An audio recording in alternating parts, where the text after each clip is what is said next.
right, everybody, welcome back to F1 Talk with Sherif and Joe.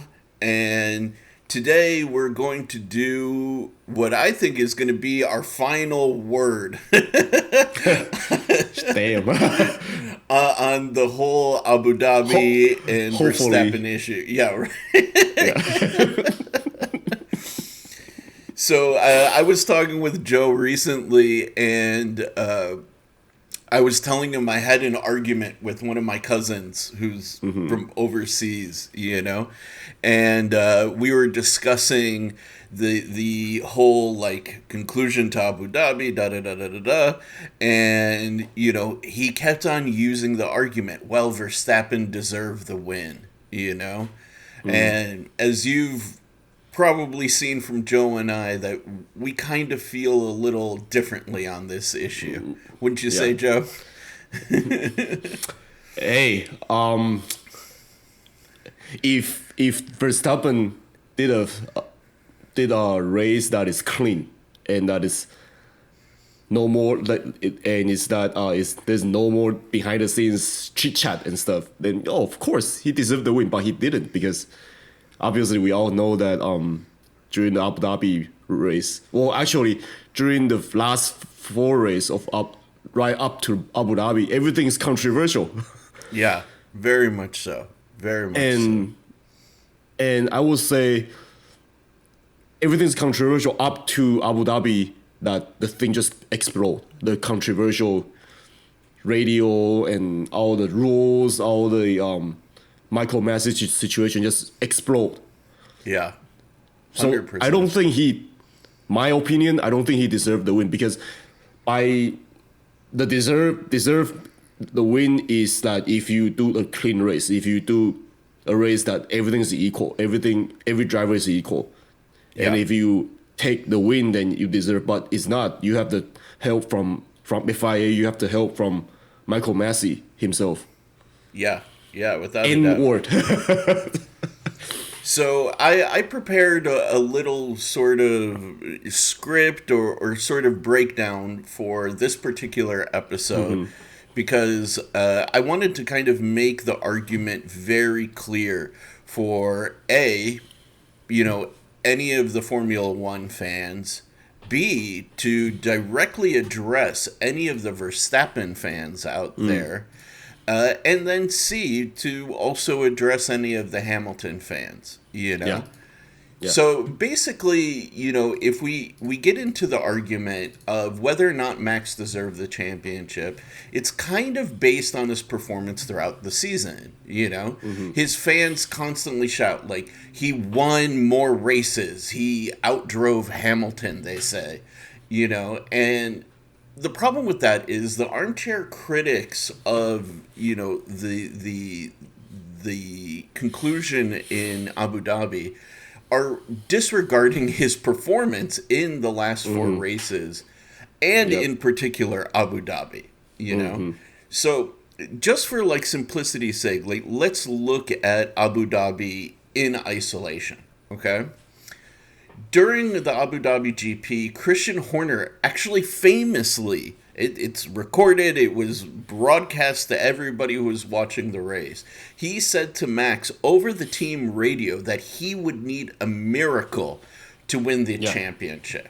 He was behind Hamilton by between 10 and 14 seconds. And then suddenly Latifi crashed. After the crash, his position on the track was changed by a series of illegal decisions made by Michael Massey, which put him directly behind Hamilton and on new tires, right? Yeah. Horner will argue all day and all night that this was just a strategic move and that he happened to be on new tires. But that's not the case. He wouldn't have even had that opportunity had there not been illegal decisions and illegal actions by Massey, right? Yeah.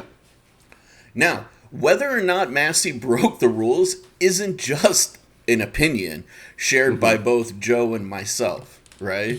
This is now widely agreed upon by F1 journalists and many observers of the sport, from ESPN to BBC and even The cover-up kings, Sky Sports F1.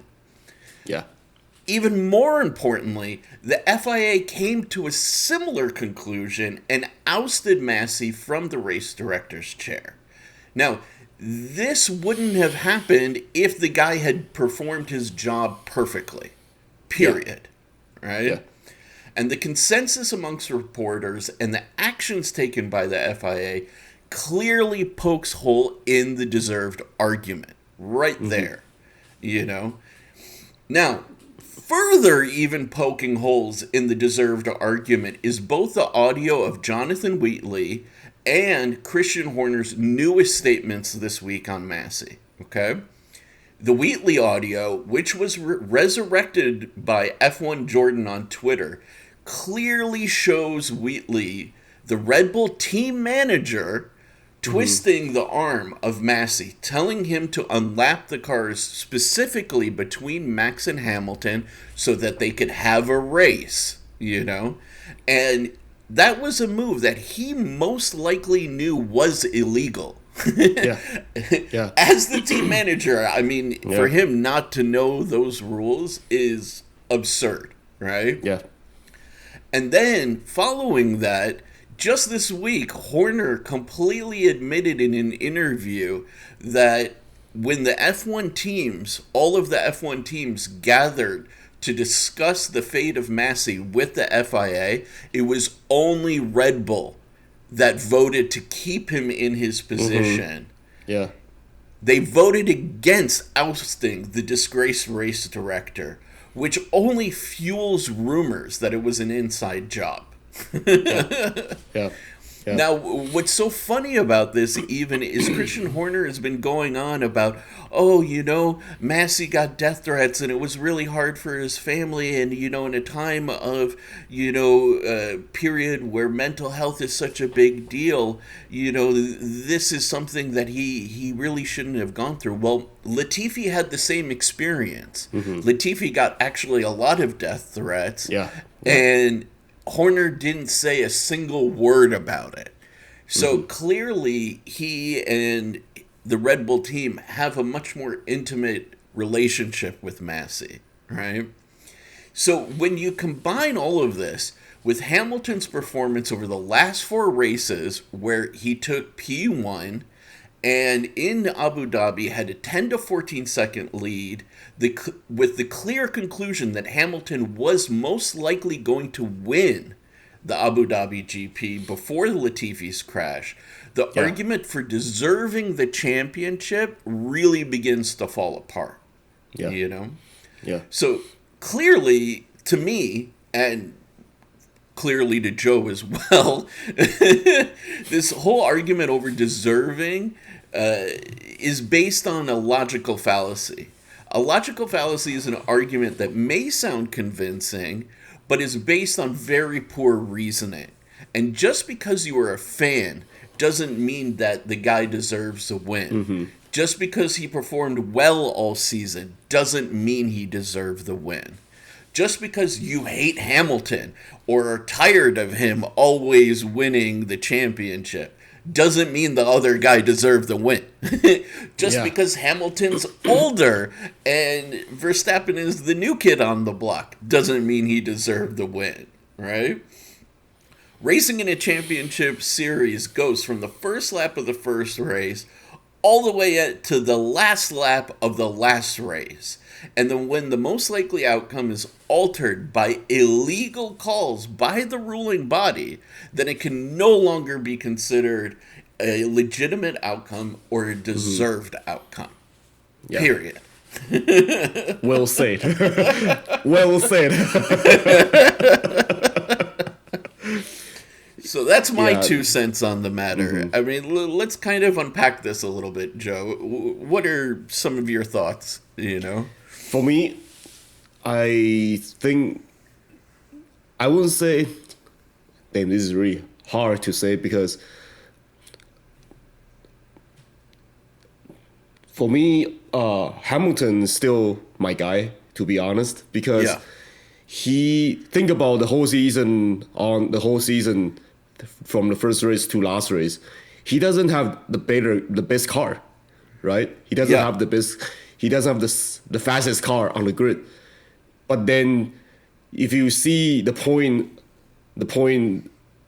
up to Sao Paulo Grand Prix, and everything just changed, and a lot of disadvantages that goes to Mercedes, and that disadvantages even has a lot of ruling disadvantages that goes to Mercedes from Red Bull, from Christian Horner. Sure. Sao Paulo Grand Prix is the game-changing race. For Hamilton. And from that point on, you can clearly see that Hamilton doesn't have the fastest car, but he still have the skill to bring the top to the top. And he had level on point on the Abu Dhabi race. That's unheard of. And for me, that says for me that Hamilton, if Max Verstappen deserved the win, change it to Hamilton deserved the win. Yes, I will absolutely say that Hamilton totally deserved the win. Yeah. Well, it's interesting that you brought up that, the Mercedes was disadvantaged and had some bad calls against them throughout the season, because that's actually the exact same argument that Horner uses, right? Yeah. But the problem, at least for me, is it's an argument of false equivalence. And what I mean by that is, just because even Verstappen and Red Bull had some calls that went against them, it's not equivalent to having somebody break the rules for you. Yeah. Right? Like, you know what I mean? Like, everybody gets, at times benefit of ruling decisions. Everybody gets screwed sometimes by ruling decisions. But I think what makes Abu Dhabi and what Michael Massey did so unprecedented was he clearly violated FIA guidelines, FIA rules, as we talked about. He pulled the safety car a lap too early. He pulled the safety car while there were still marshals on the track. He unlapped the cars between the two, race not leaders, because Hamilton was the leader, but between the two championship competitors. Only those two. Yeah. Only. And is this a coincidence? I don't think so. No, and you're not the only one. I mean, if you go on Twitter, there's so many conspiracy rumors going on. Damn. Yeah.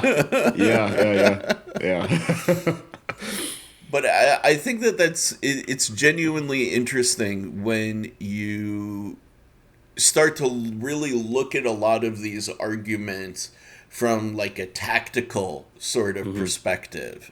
And Horner plays that game, really well. And like, while I may not like the tactics he uses, I can totally respect that he plays the game where he tries to craft the narrative, tries to shape public opinion. He talks about how, Verstappen could have lost his life at Silverstone. And then he completely ignores the fact that Hamilton could have been killed by Verstappen at Monaco. Yeah. Oh, not Monaco, Monza. Monza. Yeah, you're right. Yeah, not Monaco, Monza. Right? And two times. Monza. Two times. Yeah. Well, I'm talking specifically about when Verstappen launched his car on top of... Hamilton, despite having a clear runoff area that he could have chosen to go on, Right. So, really, Horner and Team Red Bull are kind of excellent at crafting the narrative. They are a good director. Like... Yeah, You know? Yeah. No, I mean the guy, part of their role, which is very interesting, or seems to be their role, is to be a politician, and Horner is a very good politician. Oh yeah. Until you start poking holes in his arguments. Yeah. Yeah. I think the whole Red Bull, I mean, not the whole Red Bull, but Horner and the other guy, what's his name? Helmut Marko. Oh, Helmut Marko, yeah. That guy, he is totally politician. Dude, that guy feels like a Sith Lord from Star Wars lurking in the shadows, man. Yeah. He just want to, like, the way that he says stuff, I feel that he just want to, kill Mercedes. Yeah. Only Mercedes and Hamilton. Yeah. It's like, really? This is sports. You're really gonna do that? Like, Oh, yeah. Yeah. I mean, the guy is, I don't know. He's just, like I said, I get the distinct feeling he's like the Sith Lord in the background. Yeah. So, like, the whole Red Bull team management, I think, I won't say there's a problem, but there's definitely an issue. That's fair. I mean, what do you think the problem is? I mean, I think it's just too much political games other than motor racing. That's what I feel, other than motor racing. And Jonathan Whitney famous say that we win motor racing. Yeah. And Michael Massey used that same word to Toto Wolff. That's motor racing. So I think that's a lot of in this situation, it's very political for me. It sounds political. Yeah. Oh, 100%. 100%. I don't know. It's go for it. What were you going to say? And as a fan, we don't want to see that. We want sports. We want competitor. We want competitions. We want that's true. Passion. We want passion racing. We want passion sports. And by using political and by using the rule as a political way, it doesn't sound right. It doesn't feel right. Yeah. So I hope 2022 doesn't have the same thing like that, but fingers crossed. Yeah. It's interesting you say that, right? Because I feel there's some political maneuvering that can be made, right? Like if somebody's violating the rules or whatever, like we saw on Netflix's Drive to Survive, right? Like I think it was Mercedes, Haas, McLaren. No, not Mercedes. It was Haas, McLaren, Williams, and another team kind of banded together because they felt this other team was breaking the rules. And so there is, we do as fans have some tolerance for that, but I think what Joe's kind of speaking about more specifically is this sort of like public relations game, every time Horner gets in a podium or a mic in front of him, he's always talking about how, Verstappen is this wonder kid. He's like selling it like super hard and how we're the underdogs and we're the, the guys. The hero. We're the deserving heroes. But you don't really see Toto Wolff doing that. You don't see Hamilton or even George Russell, this year. They had so much opportunity to sit and, really make a big deal about last year. And the team message has been, we just want to go forward. Yeah. It's a very, I would say, Mercedes, they don't want to cause any trouble. They don't want to make any enemies. They just want to forget about this and then let's just keep on fighting. And I think that's the right mentality for all the sports, not only F1, all the sports. But if we went to next year, and then if we start seeing like this type of like small chit chat says, oh, because so happens, that's because 2021 has something else, then that's not it's not a right way to move forward, you know?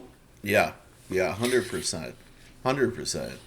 So I don't know. I think like for us, really, it comes down to, you know, as I was saying, like this argument of deserving, especially for last year. Yeah.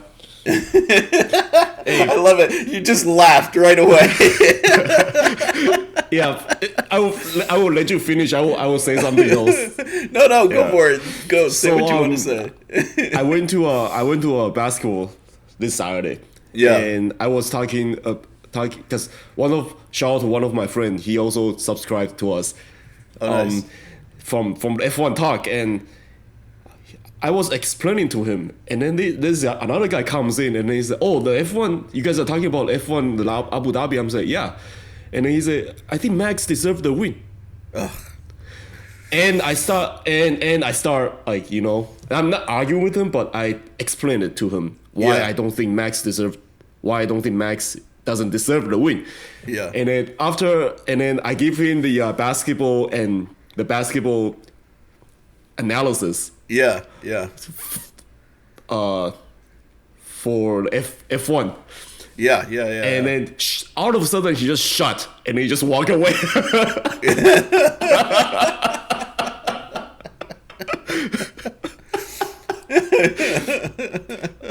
Yeah, and I think that's really funny. yeah, it is. You know, because it's an emotional argument. It's not a logical argument. Yeah, you know. Yeah, and the thing is, if you want emotion and you want storylines and you want fantasy, then go watch wrestling, man. Yeah. Go watch. The whole thing's just You know, it's scripted. Your favorite guy wins. Yeah, scripted. You know? That's the word. That's what I was looking for. Scripted. Yeah. You know. Yeah. But the thing is, you know, these teams aren't spending hundreds of millions of dollars for scripted outcomes. Yeah. Like if you were telling me that, oh, I have to spend, you know, at minimum $150 million and I don't have a chance of winning, I would tell you go screw yourself. Yeah. We'll say that. Like seriously. Yeah. So that guy he tried to argue with me, like after I give him the analysis of how I explain the Abu Dhabi Grand Prix, asking if it happens in the final championship game for Lakers or in Game 7 championship game, and then after that he just okay, just walk away. Yeah. And I can tell he's a Max fan. Yeah, but he doesn't have anything to fight back. Yeah, exactly. Yeah. And that's kind of the issue, right? Like, the deserved argument, again, is an emotional position. And I get it. Your guy is talented, you know? Like, I wouldn't say that I'm a Max fan. I definitely like Hamilton. He is not my absolute, like, GOAT, you know, as I've discussed with Joe. For me, I've always had a real soft spot for Alonso, you know, in my heart, back from, you know, the early 2000s, you know. But really seeing what Hamilton can do really brought me over to his side. I'm growing to love Checo Perez. Me too. You know? Me too. Like, seeing him battle with Hamilton in Abu Dhabi was just... and he's in a Red he's in a Red Bull car. So the things that we want to say is that we are not like fanboy. You know, it's Yeah. I support everybody. I support Max as long as he run a clean race. I will support him anytime. Yeah. I will And support his performance at the American United GP, States. Yeah. was unbelievably great. Yeah. Unbelievably great. Unbelievable. And then we talk about this. We say, oh, we're starting to like Max a lot more than before. Yeah. But then things change. Things change. Yeah. Oh, 100%. But that's exactly it, right? Like the argument of deserving is an emotional based argument. And while racing inevitably will make you emotional, you know, it's the nature of investing in anything. You will feel something about it, right? Yeah. Particularly sports.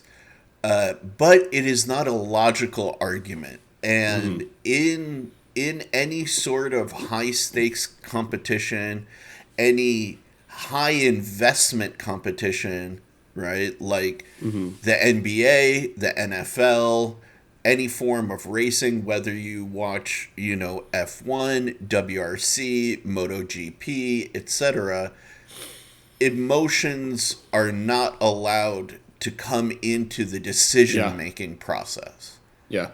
Period. Yeah. And I don't care who you are, but again, think about, you know, what a lot of the fans forget to do is frame the situation in the reverse, right? If it was Verstappen who was leading the race by 10 to 14 seconds, he was disadvantaged by a crash and by, you know, illegal calls by the race director, they wouldn't tolerate people saying that his closest competitor in the points deserved the win over him, you know? Yeah. So this sort of emotional basis for the argument really has no place here whatsoever, I feel. Yeah. Well said. Well, like the fact that Hamilton just outperformed Max for the last four races, and he actually bring up the point to tie with Verstappen. That says a lot. A lot. Yeah. Yeah. And says you could make the everything. same argument. He deserved that.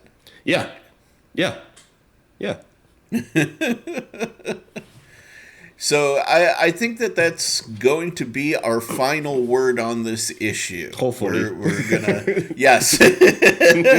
Well said, hopefully. Man, I really don't want to talk about this that much more. I'd really like to. Yeah. I mean, for Move me, forward.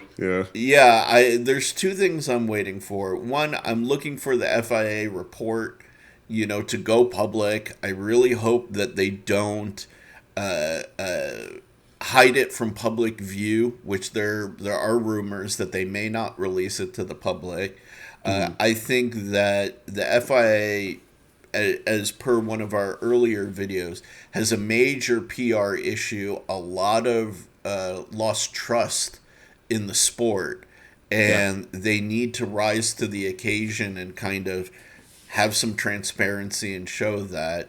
But more importantly, man, I want to talk about the new cars, man. They're just sexy. Yeah, I want to talk about the new cars, the new teams, the new liveries.